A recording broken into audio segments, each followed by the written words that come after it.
Você já olhou para as estrelas e se perguntou sobre o nosso lugar na grande história do universo? Já sentiu que a história não é apenas uma série aleatória de eventos, mas uma narrativa longa e que se desenrola com um propósito? Enterrado nas areias do tempo, existe um texto que tenta responder a essas mesmas perguntas. Ele não é encontrado na maioria das Bíblias, mas seus ecos são ouvidos em muitas tradições antigas. Nós o chamamos de Livro de Enoque. Essa coleção de escritos afirma conter a sabedoria de um homem que, como dizem as histórias antigas, andou com Deus e teve acesso aos segredos do céu e da terra. É um livro repleto de visões de anjos, jornadas cósmicas e profecias profundas sobre o destino da humanidade. Entre suas muitas seções fascinantes, uma se destaca por sua perspectiva única sobre o próprio tempo. É a quarta parte, frequentemente chamada de Livro das Luminárias, ou, mais poeticamente, o Livro da Mudança das Eras. É aqui que a história se desloca dos céus para a linha do tempo do nosso próprio mundo. Enoque, guiado pela percepção divina, apresenta uma grandiosa visão da história, não como uma linha reta, mas como uma série de capítulos distintos, ou eras.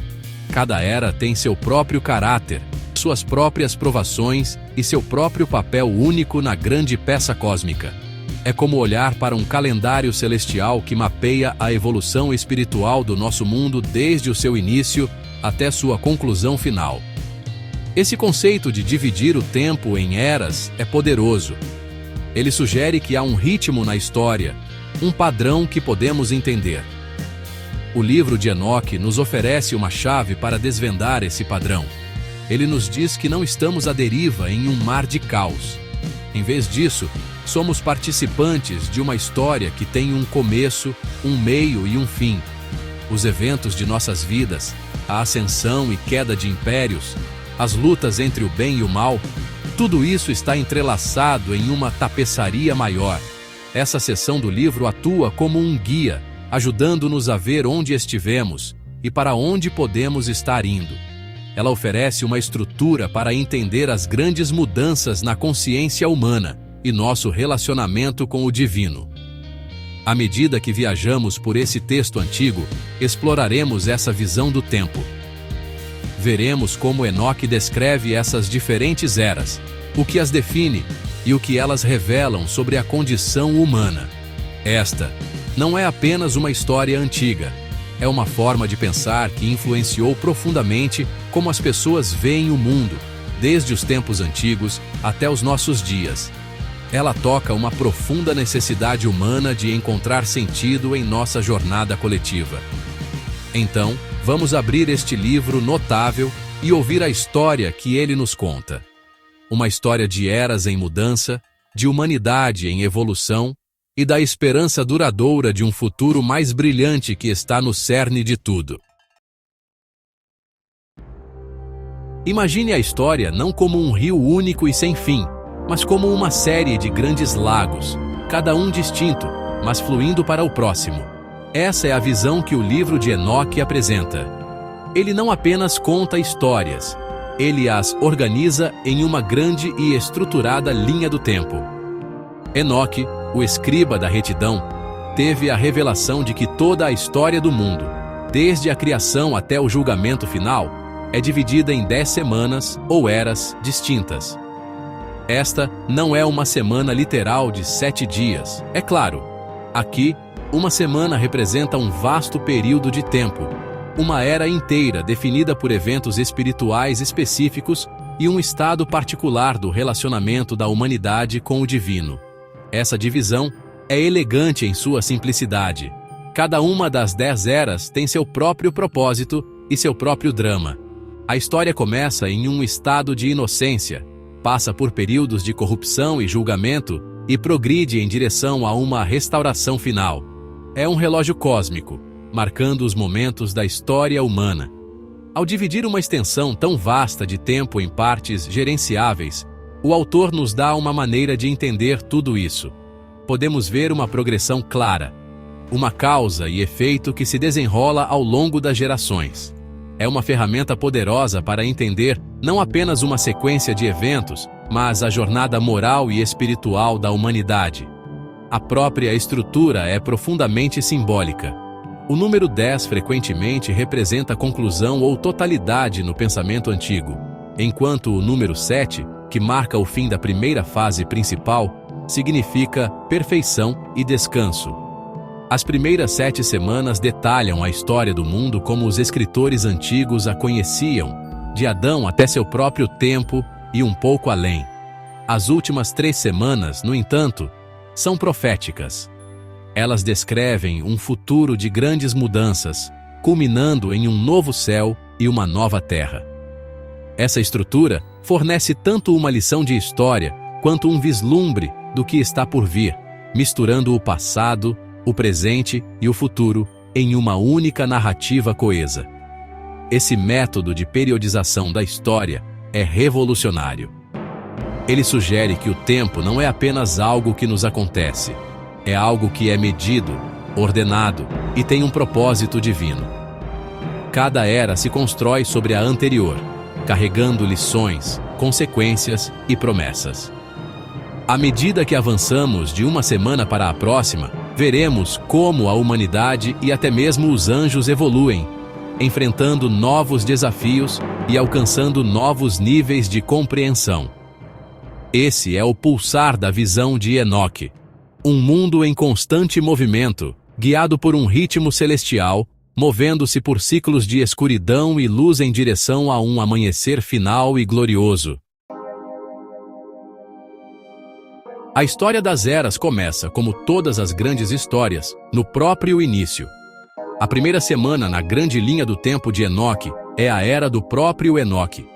Este foi um tempo de pura retidão e verdade, uma era dourada para a humanidade. Nesta fase inicial, as pessoas viviam em estreita comunhão com o divino, e a maldade ainda não havia se enraizado nos corações dos homens. Enoque, o 7º homem a partir de Adão, se destaca como a figura central deste período. Ele é descrito como um homem de perfeita integridade, um escriba justo que andou com Deus. Sua vida representa o ápice do que a humanidade deveria ser neste mundo intocado e primordial. Esta era foi definida pela inocência. Não havia leis complexas, grandes impérios ou guerras devastadoras, porque nenhuma era necessária. A bússola moral da humanidade estava naturalmente alinhada com o bem. O papel de Enoque não era corrigir um mundo caído, mas registrar a verdade e a sabedoria que ele recebia diretamente dos céus. Ele era uma ponte entre o celestial e o terrestre, um mensageiro de uma harmonia pura e ininterrupta. Esta primeira semana é o marco contra o qual todas as eras subsequentes são medidas. É a memória de um começo perfeito, um paraíso de certa forma, que a humanidade passará o resto de sua história tentando reconquistar. No entanto, mesmo neste amanhecer dourado, uma sombra começou a se esgueirar. Enquanto o próprio Enoque foi levado para o céu, tornando-se um escriba imortal, o mundo que ele deixou para trás estava à beira de uma grande mudança. O fim da primeira era marca um ponto de virada. A pureza inicial começa a desaparecer e as sementes da corrupção são semeadas. É aqui que a história dos anjos caídos, os vigilantes, começa a se desenrolar. Eles olharam para baixo dos céus e se apaixonaram por mulheres humanas, uma transgressão que teria consequências catastróficas. Sua descida marca o verdadeiro fim da Era da Inocência.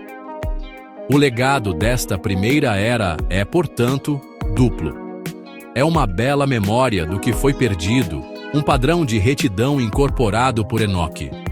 Mas é também um aviso sombrio sobre a fragilidade dessa bondade. Ensina que, mesmo nas condições mais perfeitas, o potencial para uma queda existe. A transição da primeira para a segunda semana não é apenas uma mudança na linha do tempo, é uma profunda mudança espiritual. O mundo está prestes a ser lançado em uma nova realidade, definida não pela harmonia intocada, mas pela luta entre a luz dessa memória e a crescente escuridão da corrupção. A segunda semana da história de Enoque começa com as consequências da sombra que caiu no final da primeira. Esta é a era da grande transgressão. Os anjos caídos, conhecidos como vigilantes, desceram à terra, tomaram esposas humanas e ensinaram à humanidade o conhecimento proibido, segredos de guerra, feitiçaria e vaidade. Suas ações desencadearam uma torrente de maldade e violência sobre o mundo. Os filhos nascidos dessas uniões eram os Nefilins, gigantes de grande força e ainda maior apetite, que consumiam os recursos da terra e se voltavam contra a humanidade. Essa foi uma era de caos, onde a ordem divina foi virada de cabeça para baixo. Nesta era, grande mal e anarquia cobriram a face do planeta. A harmonia da primeira era foi completamente estraçalhada. A própria terra clamava sob o peso da violência e da corrupção. A humanidade, levada ao erro pelos ensinamentos dos anjos caídos, perdeu seu caminho. Esse período é descrito como um tempo de imenso sofrimento e desespero.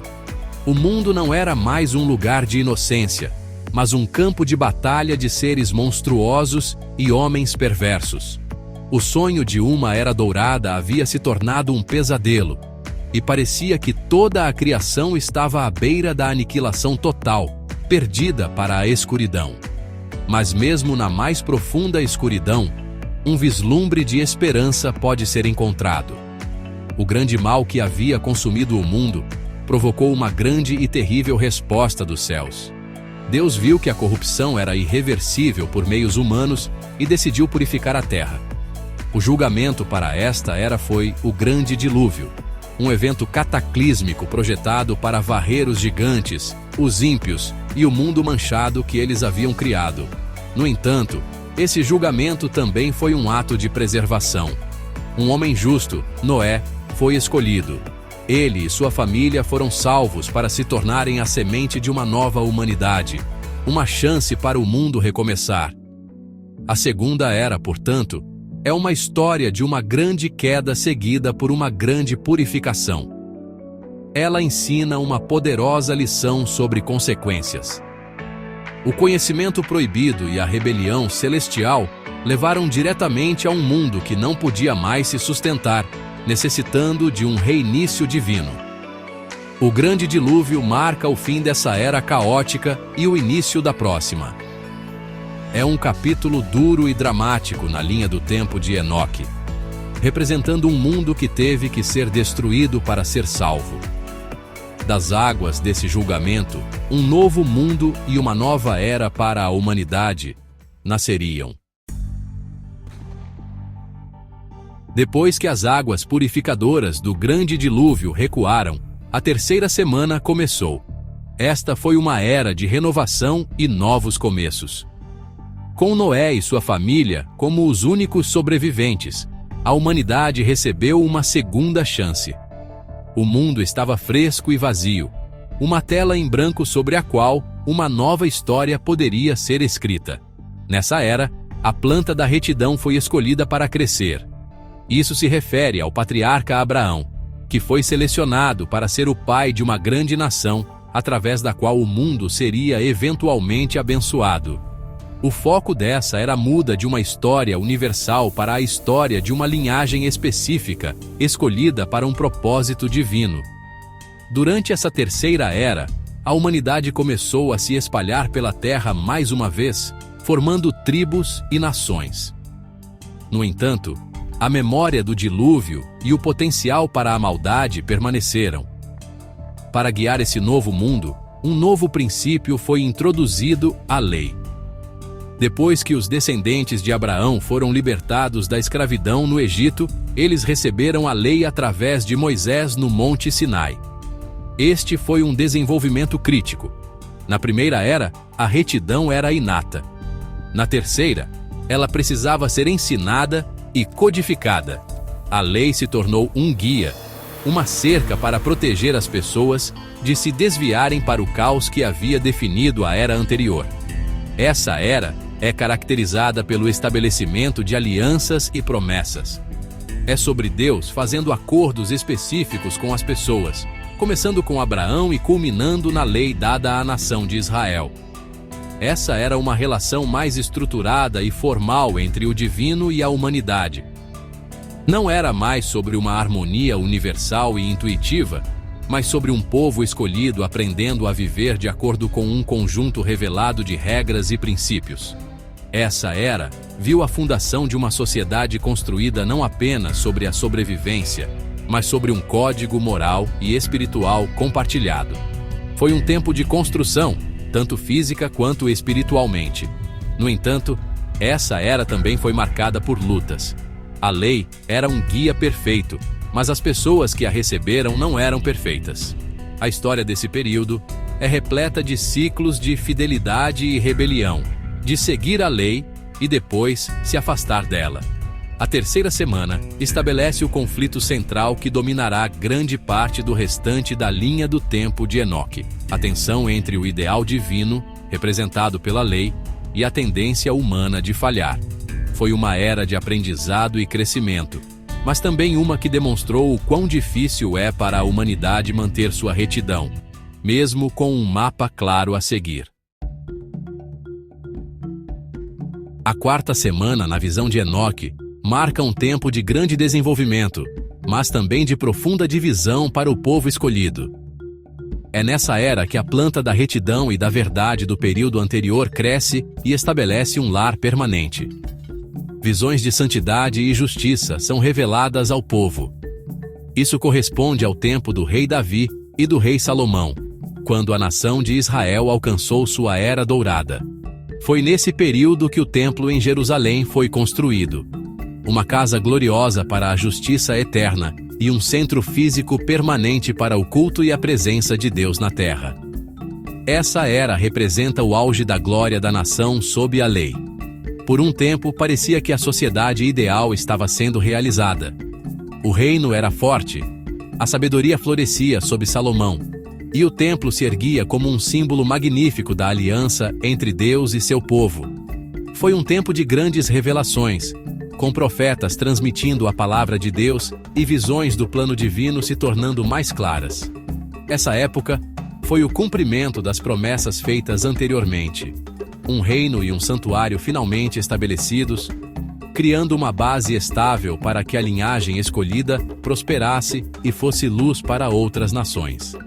Contudo, assim como na primeira era, esse auge de glória foi seguido por um declínio. Após o esplendor do reinado de Salomão, o caminho da nação se dividiu. O reino se partiu em dois, e um longo período de decadência espiritual e moral começou. O povo e seus líderes repetidamente se afastaram da lei e da aliança. A idolatria e a injustiça se tornaram comuns, contaminando a própria terra onde o templo sagrado estava.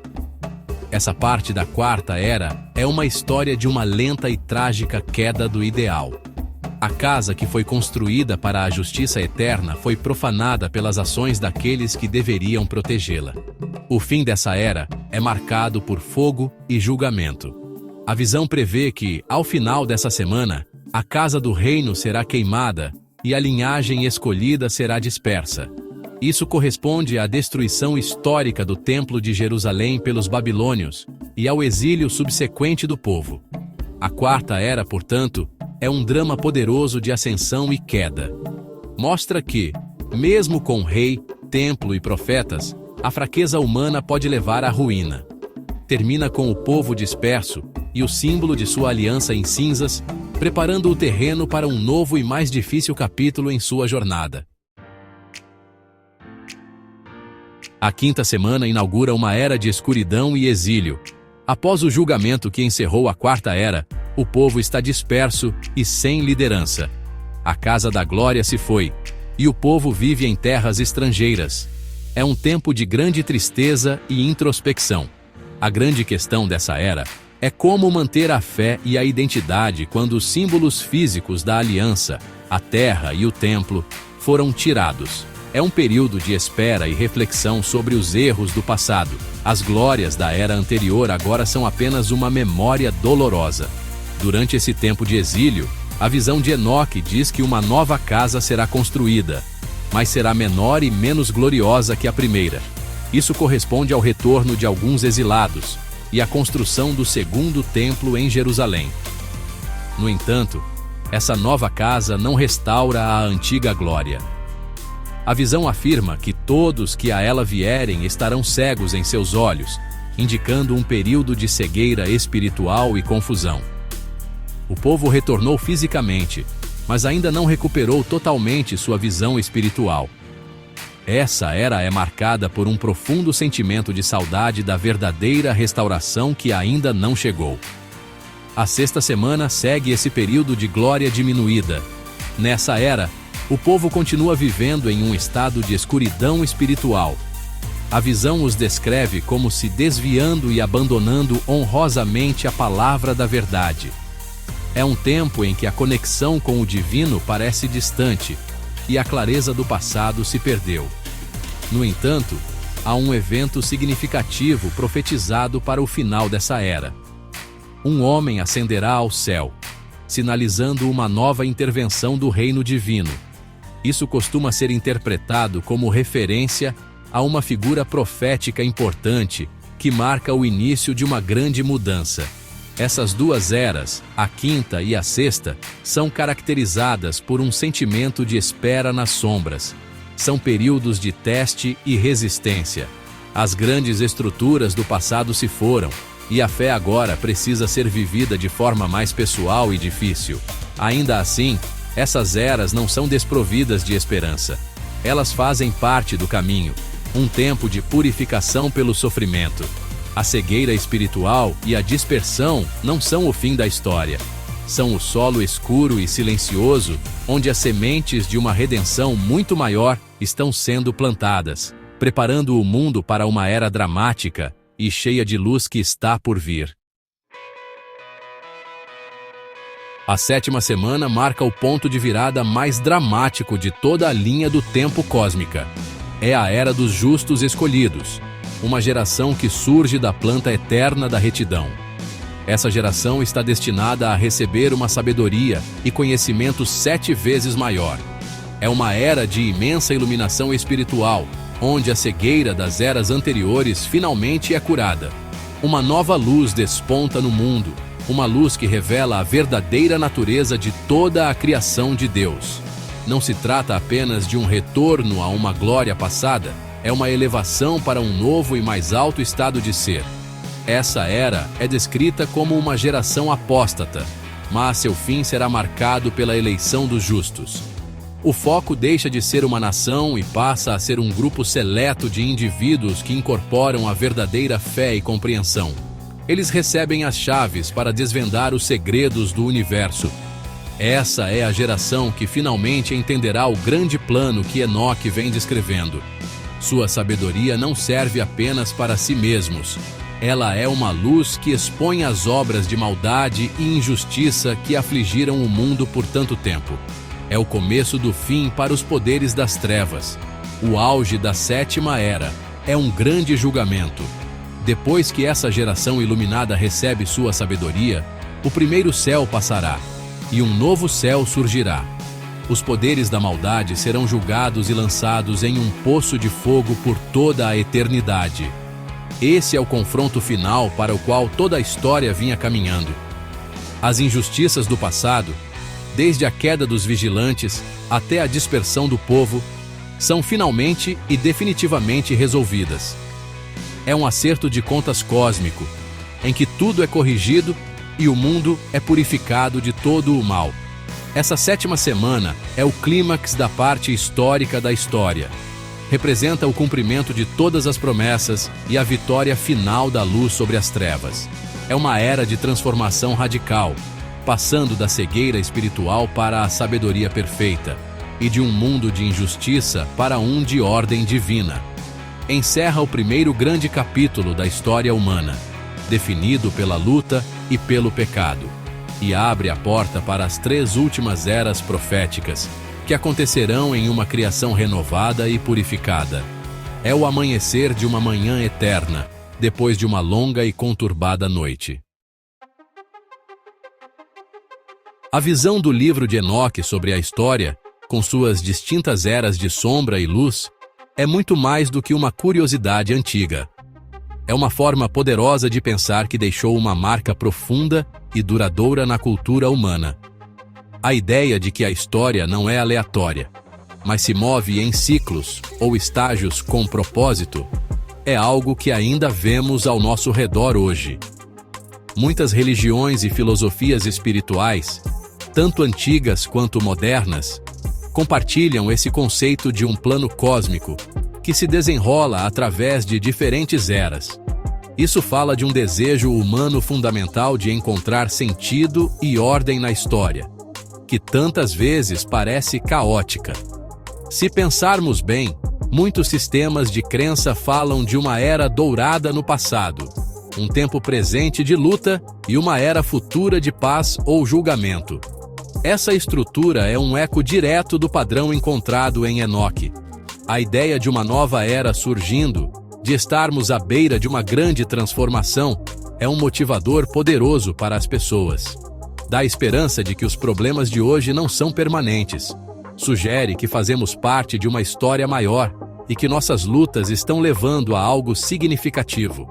Esse modo de pensar também influencia nosso mundo secular. Falamos sobre a Idade da Pedra, a Idade do Ferro, a Era Industrial e a Era da Informação. Naturalmente, dividimos nossa história em períodos definidos por grandes mudanças em tecnologia, sociedade ou consciência. Embora nossas eras modernas sejam definidas pela inovação humana e não por intervenção divina, a ideia de base é a mesma. A história avança em capítulos distintos. Cada era traz novos desafios, novas oportunidades e muda fundamentalmente nossa forma de viver. A crença no progresso, de que a humanidade está evoluindo em direção a um futuro melhor, é uma versão moderna da jornada de Enoque rumo a uma era iluminada. No fim das contas, a mensagem mais poderosa da visão de Enoque sobre as eras é uma de esperança duradoura. Ela nos diz que, por mais escura que uma era pareça, ela é temporária. A mudança é a única constante nesse relógio cósmico. Cada era, com suas provações únicas, serve a um propósito no plano maior. Lembra-nos de que períodos de exílio podem levar à renovação, e tempos de cegueira podem nos preparar para uma luz maior. A história das eras em mudança é um testemunho de resiliência, uma promessa de que as lutas de um capítulo estão apenas preparando o palco para a esperança e a redenção do próximo.